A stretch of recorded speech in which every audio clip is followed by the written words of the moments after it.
नमस्कार, मैं डॉक्टर प्रज्ञान त्रिपाठी, एमडी आयुर्वेद।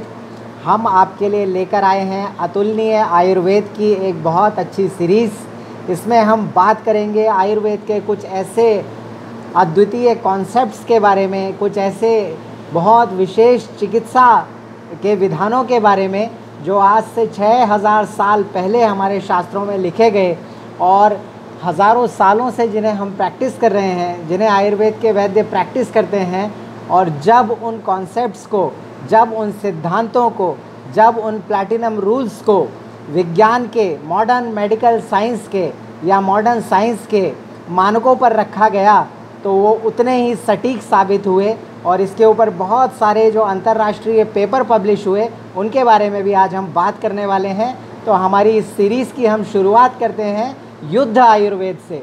युद्ध आयुर्वेद जो है, ये आयुर्वेद का इमरजेंसी मैनेजमेंट, जब युद्ध लड़ा जा रहा है और बहुत सारे ऐसे योद्धा लड़ रहे हैं जो तलवारें लेकर लड़ रहे हैं, जो भाले लेकर लड़ रहे हैं, जो गदा से लड़ाई कर रहे हैं। और ऐसे केसेस में अगर गदे की मार लगती है तो आपका सिर फूट जाता है, बहुत सारे हड्डियों के फ्रैक्चर्स हो जाते हैं। अगर तलवार आर पार हो जाती है या भाला आर पार हो जाता है तो उस समय का जो सबसे एडवांस और मॉडर्न मेडिकल साइंस था वो हमारे पास आयुर्वेद था। इसके आचार्य हमारे आचार्य सुश्रुत, जो फादर ऑफ सर्जरी हैं, वो थे। और कैसे उस समय में युद्ध के क्षेत्र में वैद्य जो है वो इस तरह से उन सिपाहियों को, उन घायल सैनिकों को तैयार करते थे, इस तरह से उनको हील करते थे कि अगले दिन वो फिर से युद्ध के लिए तैयार हो जाते थे और फिर से उतनी वीरता के साथ युद्ध करते थे। इसमें एक बहुत इम्पॉर्टेंट स्टोरी आती है महाभारत काल की। जब कौरवों और पांडवों का युद्ध हो रहा था उस समय दोनों की सेनाओं में बहुत अच्छे अच्छे राजवैद्य हुआ करते थे।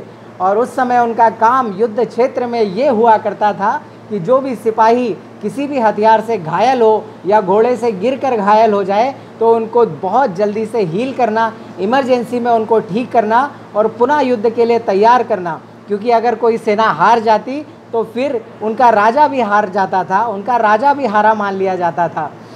तो इस कॉन्सेप्ट में अब जब हम बात करते हैं कौरव और पांडवों के युद्ध की, तो कौरवों ने देखा कि जो पांडवों की सेना है उस सेना के जितने भी सिपाहियों को हम घायल कर रहे हैं, जिनको भी तलवार लग रही है, भाले लग रहे हैं, वो लोग अगले दिन फिर से युद्ध के लिए आ जाते हैं। और हमारे जो सिपाही हैं वो कई दिन में ठीक हो पाते हैं। तो उन्होंने अपने गुप्तचर भेजे और गुप्तचर भेजकर देखा कि भगवान श्री कृष्ण एक विशेष तरह की औषधि का निर्माण वहाँ पर करवा रहे हैं, एक विशेष तरह का कल्क बनवा रहे हैं, एक विशेष तरह का पेस्ट, ऑइंटमेंट बनवा रहे हैं। और उस ऑइंटमेंट को वो घाव के ऊपर लगाते हैं और लगाने के बाद जब वो पट्टी बांध देते हैं और अगले दिन जब पट्टी खोली जाती है तो सिपाहियों के पूरे घाव भर चुके होते हैं और वो सिपाही फिर से युद्ध के लिए तैयार हो जाते हैं।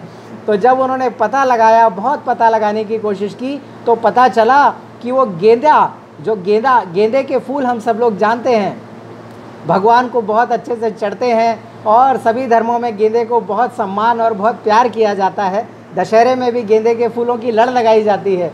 तो उन्होंने देखा कि गेंदे के पूरे पौधे को भगवान श्री कृष्ण जो है वो कलेक्ट करवा रहे हैं और उस पूरे की चटनी बनवा रहे हैं। और चटनी बनवा के बहुत बारीक पिसा हुआ उसका ऑइंटमेंट वो वुंड के ऊपर लगाते हैं, तलवार के भाले के घाव के ऊपर लगाते हैं और पट्टी बांध के अगले दिन जब वो खोलते हैं तो पूरा घाव भर चुका होता है। अब क्या गेंदा जो है वो इतना अच्छा वुंड हीलिंग का काम करता है? इस पर हमारी हमारी कज़न सिस्टर है एकता चंदेल, उन्होंने इसके ऊपर काम किया और उन्होंने लिए DRM, drug resistant micro organism. ऐसे माइक्रो ऑर्गेनिजम्स जो किसी भी एंटीबायोटिक से, किसी भी बहुत पावरफुल मॉडर्न मेडिकल साइंस की दवा से नहीं मरते, जिसमें हॉस्पिटल बग भी आते हैं।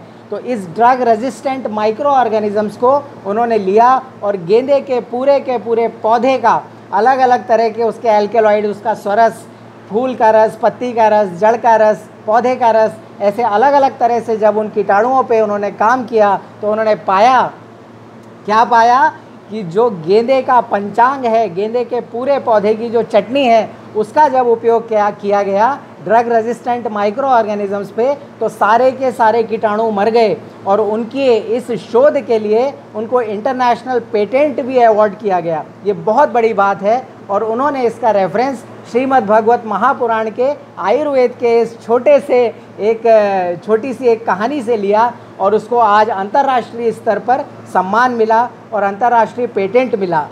इसी तरह से और भी आयुर्वेद की अन्य औषधियाँ मैं आपको दिखाना चाहता हूँ। ये एक बहुत अच्छी किताब है, jungle trees of India, jungle trees of central India. इसमें एक पौधे का जिक्र है जिसका नाम है सुआरुक। आम के पेड़ के जैसा ये पेड़ होता है और इसके जो पत्ते हैं वो केले के पत्ते की तरह बहुत बड़े बड़े आकार के पत्ते होते हैं। हाथ की तुलना में बहुत बड़ा इसका पत्ता होता है। इसका बॉटैनिकल नेम है डायलेनिया पेंटागायना। ये जो अद्भुत सुआरुक का पौधा है, इस सुआरुक के पौधे का भी बहुत सारे आदिवासी और वनवासी क्षेत्रों में बहुत अच्छा वुंड हीलिंग के लिए प्रयोग किया जाता है। इसी तरह से एक और पौधे के बारे में मैं आपको बताना चाहता हूँ। इस पौधे का नाम है दहीमन। दहीमन का जो पौधा है इसका बॉटैनिकल नाम है कॉर्डिया मैक्लॉइडी। ये भी बहुत सुंदर सा दिखने वाला, बहुत अच्छे फल वाला एक पौधा हमारे पास में है और इसे लोग दही पलाश के नाम से भी जानते हैं। बहुत अच्छे तेंदू के जैसे इसके फल होते हैं और बहुत सुंदर हार्ट के शेप के इसके पत्ते होते हैं। ये दोनों ही पौधे मैंने देखा मध्य प्रदेश के सुदूर हमारे पातालकोट, छिंदवाड़ा और इस तरह के जो हमारे रीवा सतना का जो क्षेत्र है, वहाँ के जो वनवासी क्षेत्र के वैद्य हैं वो आज भी इसका वुंड हीलिंग के लिए प्रयोग करते हैं, क्योंकि आज भी वहाँ पर आसपास के जो क्षेत्र हैं कई बार धनुष बाण और तीर से वहाँ लड़ाइयाँ हो जाती हैं, कई बार भाला फेंक के युद्ध हो जाता है, कई बार गोली लग जाती है, कई बार किसी को विष दे देते हैं, जहर दे देते हैं, उससे भी वहाँ पर लोग घायल होते हैं। मेरे पास में एक बार छत्तीसगढ़ के वन मंत्री आए और उन्होंने कहा कि हमारे क्षेत्र में बहुत बड़े स्तर पे जो वनवासी हैं वो इस दहीमन को वो इस कॉर्डिया मैक्लॉइडी के पेड़ की कटाई कर रहे हैं। तो मैंने पूछा ऐसा क्यों? तो उन्होंने कहा कि बहुत बार वो खरगोश और हिरण और ऐसे पशु पक्षी जिन पर भोजन के लिए वो आदिवासी और वनवासी क्षेत्र के लोग आश्रित होते हैं, उन लोगों को वो जहर लगा हुआ तीर मार देते हैं और अगर वो पशु इन पेड़ों की छाया में जाकर लेट जाते हैं तो उस विष का प्रभाव केवल इन पेड़ों की छाया में लेटने से ख़त्म हो जाता है। ये वन मंत्री जी का स्टेटमेंट मैं आपको बता रहा हूँ और इसकी वजह से बहुत सारे जो पशु हैं वो बच जाते हैं। तो ऐसे अद्भुत जिनकी छाया मात्र में इतनी हीलिंग कैपेसिटी है और इतना डिटॉक्स करने की कैपेसिटी है, ऐसे बहुत सारे पेड़ हमारे पास में हज़ारों साल पहले से आयुर्वेद के ग्रंथों में वर्णित हैं। ऐसे बहुत सारे वृक्ष और छोटे छोटे पौधे, जैसे मांस रोहिणी, अगर किसी का मांस फट जाए तो उस मांस रोहिणी की छाल को घिस करके या उसका पाउडर बना के स्प्रिंकल करने से धीरे धीरे पूरी हीलिंग हो जाती है और वहाँ पर किसी भी तरह के कीलॉइड्स भी फॉर्म नहीं होते, किसी भी तरह का फाइब्रोसिस भी नहीं होता। इसके ऊपर भी बहुत सारे इंटरनेशनल पेपर पब्लिश हुए हैं, आप गूगल पे जाके सर्च करके देख सकते हैं इन तीनों, चारों, पांचों पौधों के बारे में। इनके ऊपर कई इंटरनेशनल पेटेंट्स हैं।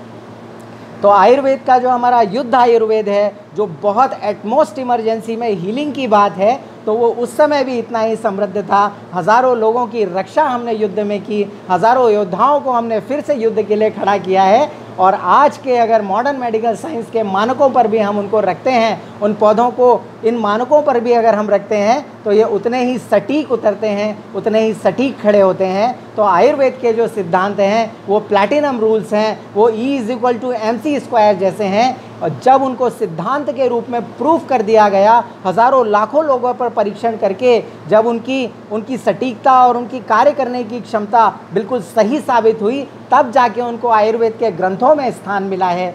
तो ऐसे आयुर्वेद को मैं प्रणाम करता हूँ, आयुर्वेद के ऐसे वैज्ञानिकों को, ऐसे ऋषियों को मैं प्रणाम करता हूँ और मैं इस अतुलनीय आयुर्वेद का हिस्सा हूँ, इस अतुलनीय आयुर्वेद का एक छोटा सा वैद्य हूँ। इसके लिए मैं अपने आप को बहुत सौभाग्यशाली समझता हूँ और इस अतुलनीय आयुर्वेद की सीरीज़ को हम इसी प्रकार आगे बढ़ाएंगे और बहुत सारे आयुर्वेद के अच्छे स्वास्थ्यवर्धक और आपके लिए हितकारी आयुर्वेद के कॉन्सेप्ट से आपका परिचय हम आगे भी कराएंगे। बहुत बहुत धन्यवाद।